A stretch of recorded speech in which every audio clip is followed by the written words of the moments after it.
मी सोनम वांगचूक यांच्या जनहिताच्या मागण्यांवर तातडीवर निर्णय घ्यावा व त्यांना समर्थन साकोली विविध विद्यार्थी संघटना व सामाजिक संघटनांचे पदाधिकारी यांनी मोर्चा काढला व एसडीओ मार्फत सरकारला निवेदन पाठवले। केंद्रीय शिक्षण मंत्री श्री धर्मेंद्र प्रधान यांनी नैतिक जबाबदारी स्वीकारून तात्काळ आपल्या पदाचा राजीनामा द्यावा।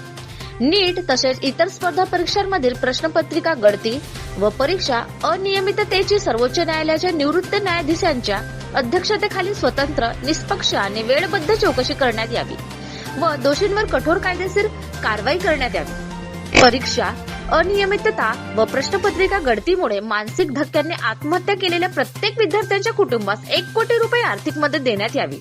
तसेच कुटुंबातील एका सदस्यास शासकीय नोकरी देण्यात यावी। दोषी अधिकारी व परीक्षा माफियांची संपत्ती जप्त करून त्यांच्यावर कठोर शिक्षा करण्यात यावी असे विविध मागण्या करण्यात आल्या आहेत। निवेदन देताना आयोजक अमोल टेंभुर्णे, नगरसेवक कुणाल राऊत, नगरसेवक इंजिनियर संदीप बावनकुळे, निर्मला नंदेश्वर, त्रिवेणी चौधरी, सामाजिक कार्यकर्ते डीजी रंगारी, दिलीप मासुरकर, प्रमिला टेंभुरकर, महामहिला सामाजिक न्याय संघटनेचे शीतल नागदेवे, वैशाली गजबिये व इतर भरपूर कार्यकर्ते, विद्यार्थी संघटना सहभागी झाले होते।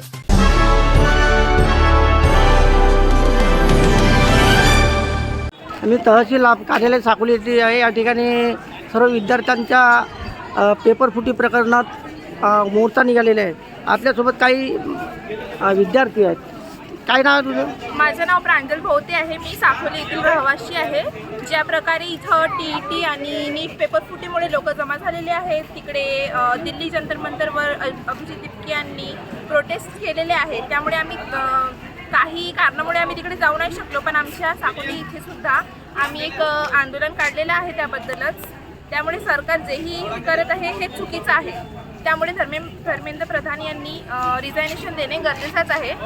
ते जर रिझायनेशन नाही देतील तरी सुद्धा आम्ही मागे हटणार नाही आहोत। आम्ही हा आंदोलन चालूच ठेवणार आहोत। तर माझं नाव चेतन विजय सेलुकर, मी साकोलीचं आहे आणि साकोली तिथं खूप मस्त मोर्चा झाला आहे आणि लगभग 30 दिवस झाले आहेत।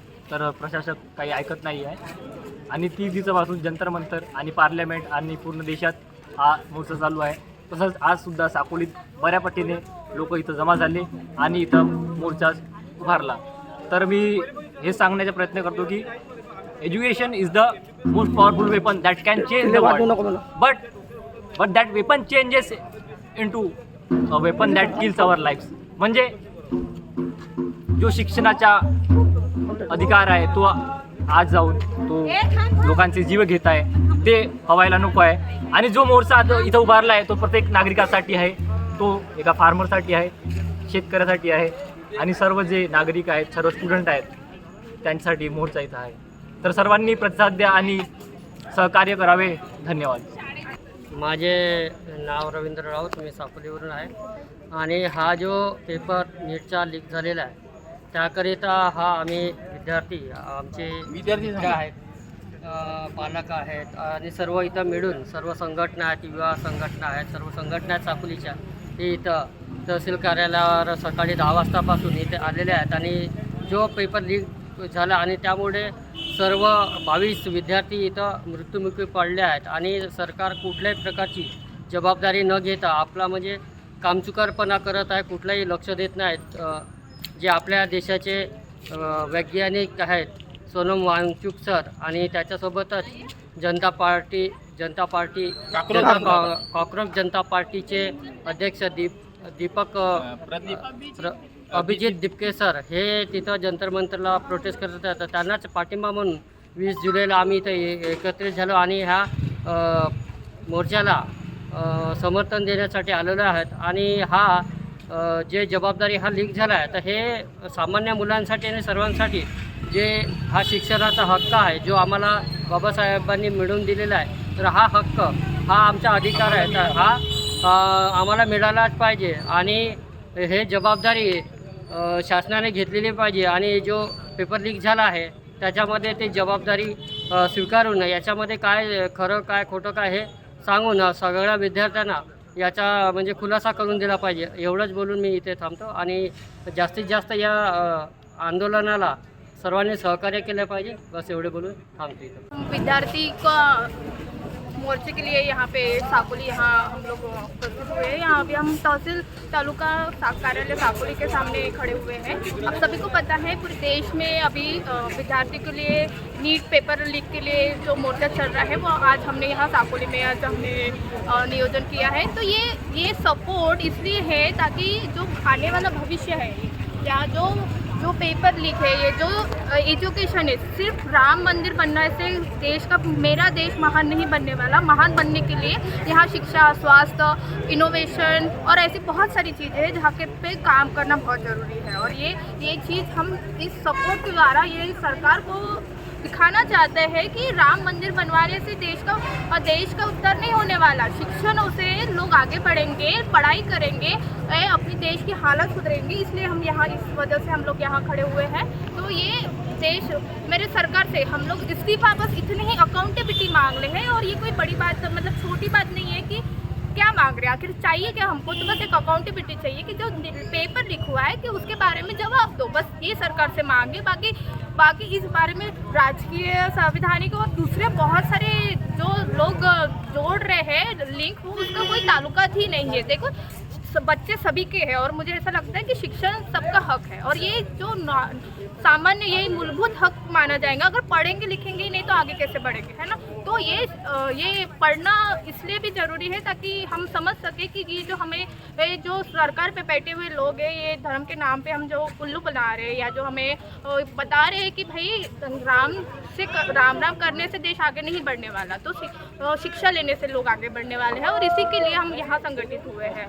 Thank you. विद्यार्थी अकॅडमीतर्फे आज भव्य असा मोर्चा काढण्यात आलेला आहे। मोर्चाचा उद्देश असा होता आहे की जे पेपर फुटी प्रकरण आहेत आणि सोनम वांगचूक जे दिल्लीला उपोषणावर बसलेले आहेत त्यांना जबरदस्तीने सरकारने आज उचलून नेलेले आहेत। त्याच्या निषेधार्थ या ठिकाणी पुन्हा भारतामध्ये एक प्रकारचं हा आयोजन करण्यात आलेलं आहे। साकोलीमध्ये भव्य दिल्ली असं मोर्चा या ठिकाणी निघालेला आहे आणि त्यामुळे UPSC आणि UPSC MPSCच्या परीक्षा ज्या होत्या, आता मागं नीटचे पेपर फुटलेले आहेत, इकडे CETचे पेपर फुटलेले आहेत आणि हे एवढे मोठे विद्यार्थी अभ्यास करतात, IASचे विद्यार्थी अभ्यास करतात, किती त्यांना मेहनत करावं लागते। अशा परिस्थितीमध्ये सरकार मात्र असे पेपर फोडून आपल्या मुलांना वरचढ आणण्याचा प्रयत्न करा। मागे मी पेपरमध्ये वाचले तर बिना परीक्षेने काही उपसचिव पदं भरल्या गेलेले आहेत। आज लोकसेवा आयोग UPSC परीक्षा घेतल्या जाते, सरकारला दिल्या जाते। त्याच्यासारखे त्यांचे जे टॅलेंट आहे ते टॅलेंटच्या आधारावर त्यांची नियुक्ती केली जाते, गुणवत्तेच्या आधारावर त्यांची नियुक्ती केली जाते। परंतु आता वरचे जे लोक आहेत, वरचे जे सरकारमध्ये बसलेले जे लोक आहेत, त्यांचे मुलं बरोबर काही अभ्यास करत नाही, काही नाही, आणि पेपर फोडून आपला गुणवंत होण्याचा प्रयत्न करतात। तर अशा काही प्रकार ह्या ठिकाणी सुरू आहेत आणि म्हणून भविष्यामध्ये जो टॅलेंट आहे त्या टॅलेंटचा विचार झाला पाहिजे आणि जे शिक्षा मंत्री आहेत प्रधान यांनी राजीनामा दिला पाहिजे। त्यासाठी खूप मोठे प्रयत्न सुरू आहेत। अजूनही सरकार त्यांना वाचवण्याचा प्रयत्न करत आहे, कारण की जर आज त्यांच्यावर कारवाई केली नाही तर अशाच पद्धतीने पेपर फुटीचे प्रकरण फार मोठ्या प्रमाणात घडेल आणि सरकारने याचा विचार करून, विद्यार्थ्यांचा विचार करून, त्यांच्या गुणवत्तेचा विचार करून त्यांचा राजीनामा घेतला पाहिजे आणि त्यांना न्याय मिळाला पाहिजे। आणि हे असे प्रकार आता शिक्षणाचा दर्जा एवढा खालवलेला आहे, सरकारी ऑफिसमध्ये त्यांचे कर्मचारी भरती अजून करण्यात आले नाही। 4 वर्ग एक शिक्षक भरलेले आहेत, जिल्हा परिषद शाळेची अवस्था काही शिक्षक नाही आणि एवढे बेकारी असून सुद्धा, एवढे एज्युकेटेड लोक असून सुद्धा, सर्व डिग्र्या घेतलेले लोक असून सुद्धा, विद्यार्थी असून सुद्धा भरती मात्र केल्या जात नाही, बेकारी वाढत आहे। आणि अशा अवस्थेमध्ये सरकारने याचा विचार करावा। भव्य दिव्य जर सरकारने या विद्यार्थ्यांचा विचार केला नाही तर भव्य असं आंदोलन उभं होऊन सरकारचा फार मोठा नुकसान होण्याची शक्यता आहे आणि म्हणून धर्मेंद्र प्रधानचा राजीनामा घ्यावा। त्याचप्रमाणे UPSC परीक्षा असो, TET असो, या परीक्षा पारदर्शक व्हाव्या आणि जे खरंच जे गुणवंत असले पाहिजे त्याचा विचार झाला पाहिजे। त्या दृष्टिकोनातून सरकारने विचार करावा असं या ठिकाणी भव्य दिवस विद्यार्थ्यांनी या ठिकाणी मोर्चा काढला।